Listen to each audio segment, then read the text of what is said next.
Evet,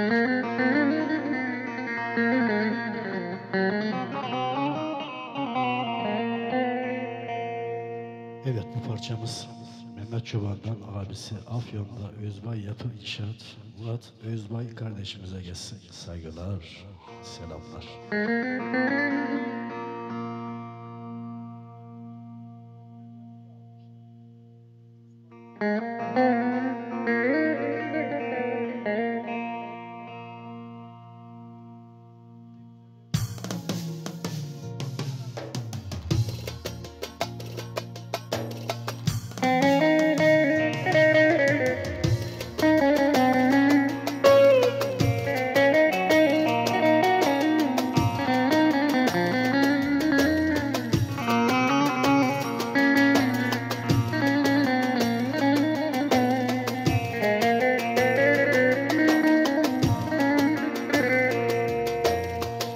Yaylalara veda ettik ve de dağlara, yatağı yorganı alıp düştük yollara.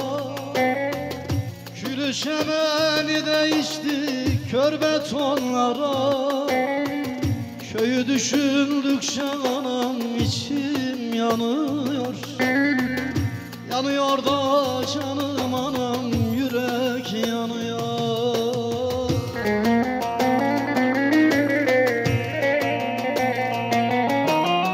Burada boz bildiğin anam ısırgan otu.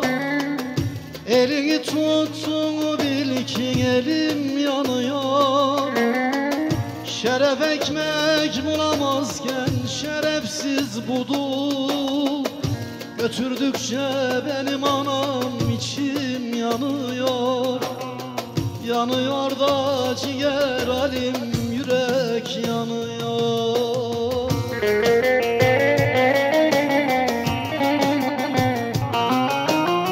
Burada boz bildiğin anam ısırgan otu. Elini tuttun bil ki elim yanıyor. Şeref ekmek bulamazken şerefsiz budur. Götürdükçe benim anam içim yanıyor. Yanıyor da ciğer halim, yürek yanıyor.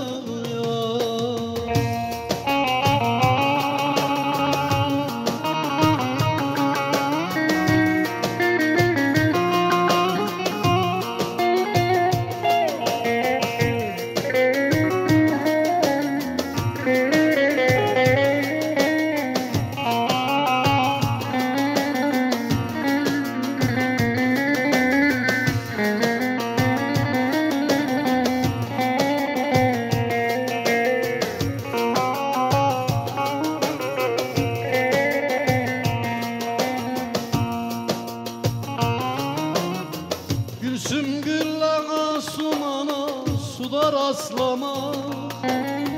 Barkaçla tutanıyor burada parmağı bana.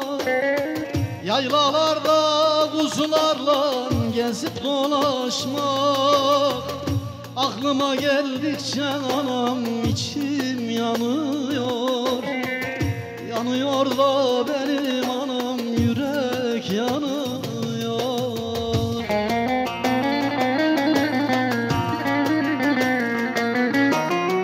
Burada boz bildiğin anam sırgan otu. Elini tuttun bil ki elim yanıyor. Şeref ekmek bulamazken şerefsiz budur.